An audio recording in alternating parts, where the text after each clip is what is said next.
Estamos de volta com mais um Bíblia Fala aqui na RCS, nas manhãs da RCS. Espero sinceramente que tenha passado um ótimo fim de semana. Hoje é segunda-feira. Vamos iniciar mais uma semana abrindo a Bíblia e tentando perceber o que a Bíblia tem para nos dizer sobre a temática que escolhemos para estes meses que vamos ter pela frente. Vamos estar sensivelmente um trimestre a estudar o papel do Espírito Santo, quem é o Espírito Santo, esta pessoa de Deus.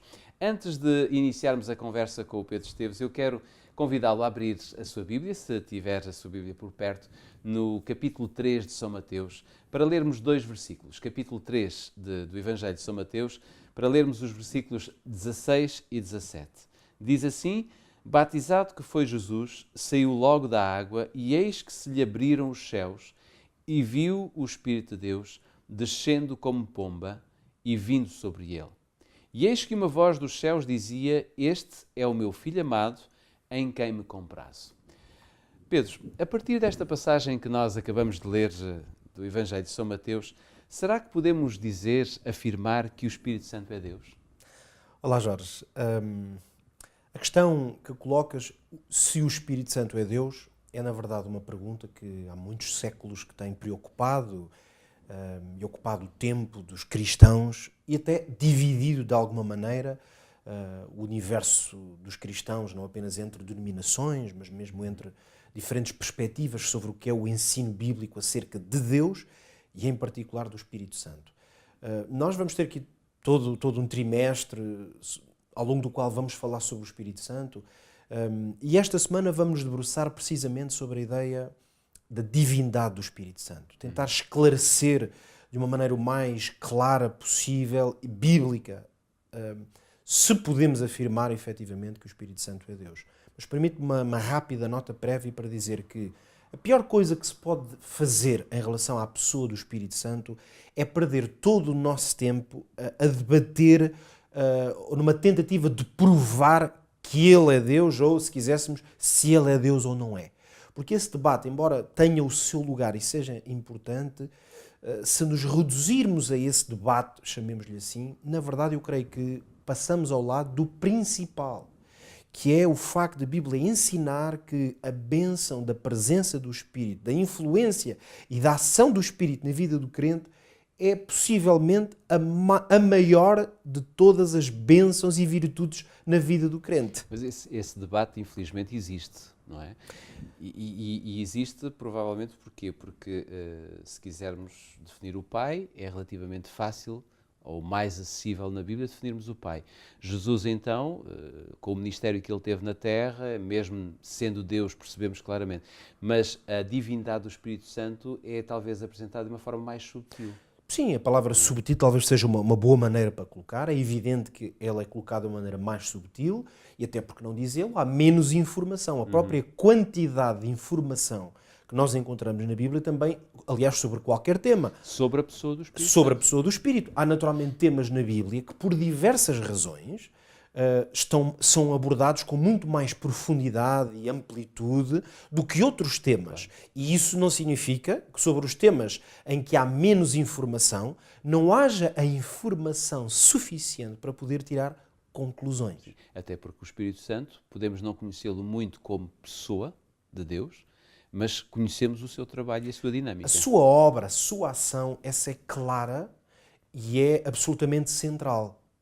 Daí podermos afirmar que ao longo deste tempo que vamos estudar o Espírito Santo, já o estamos a fazer, nós queremos muito mais focar, se quisermos, na obra, na ação do Espírito, até na nossa relação e interação com ele, do que propriamente na natureza do Espírito. Porque aí chegamos a conclusões. Porque estamos a falar, aí chegamos a conclusões e, sobretudo, aí a influência prática que isso pode ter para o nosso caminhar com Cristo é muito mais importante. Faz muito mais sentido. Mas isto não retira o facto de compreender, pelo menos até ao ponto em que a Bíblia nos permite compreender quem Deus é na pessoa do Espírito, também seja um tema importante.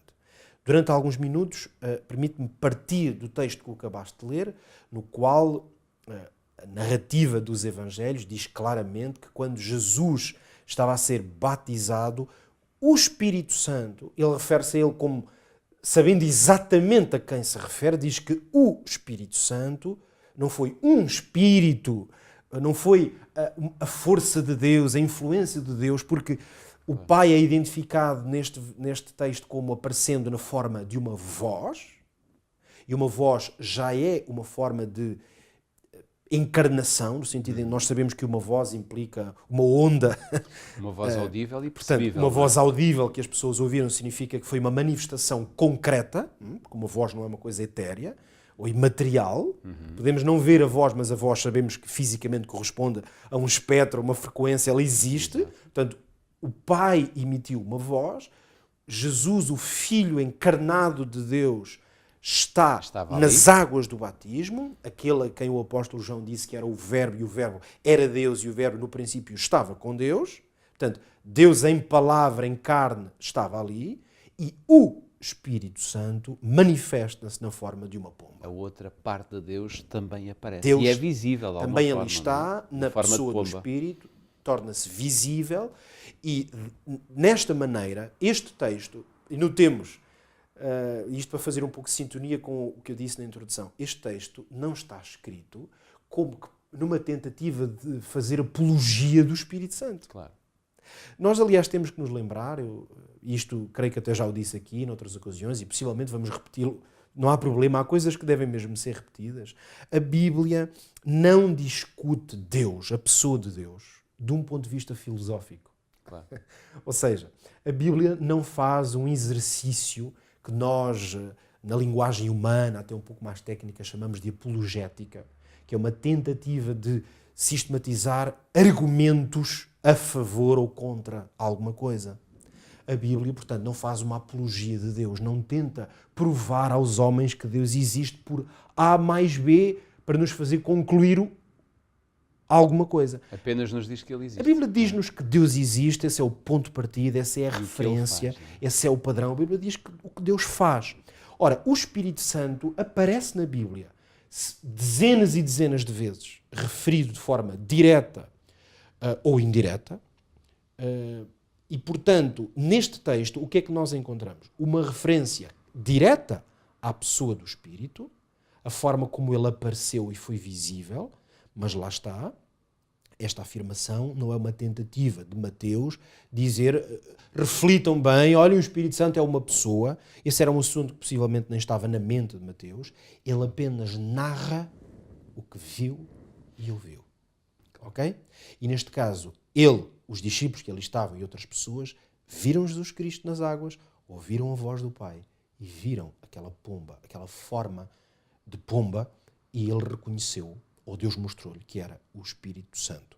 Portanto, há uma coisa muito importante que eu penso que ainda podemos dizer no minuto que nos falta, que é o seguinte.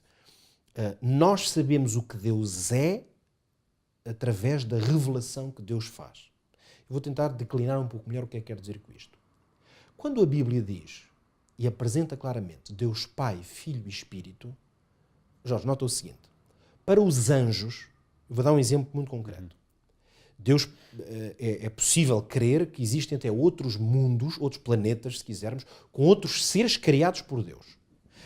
Mas, pelo menos aqueles seres que declaradamente a Bíblia fala deles são dos anjos. São seres criados por Deus, estão organizados, fazem parte da obra de Deus e não são seres terrestres, certo? Isto é uma evidência bíblica. Para o universo dos milhões de anjos que existem, a ideia de Deus Pai, Filho e Espírito não é uma ideia que seja natural. O que significa que eles não precisam de ver Deus desta forma. Porquê? Isto pode parecer um pouco estranho a algumas pessoas, por uma razão muito simples. Quando nós falamos do Filho, automaticamente estamos a falar de Deus em carne, referimos àquilo que é Filho de Deus, que é Filho do homem. Nós naturalmente estamos a falar da sua experiência nesta terra, aquele que é o nosso Salvador.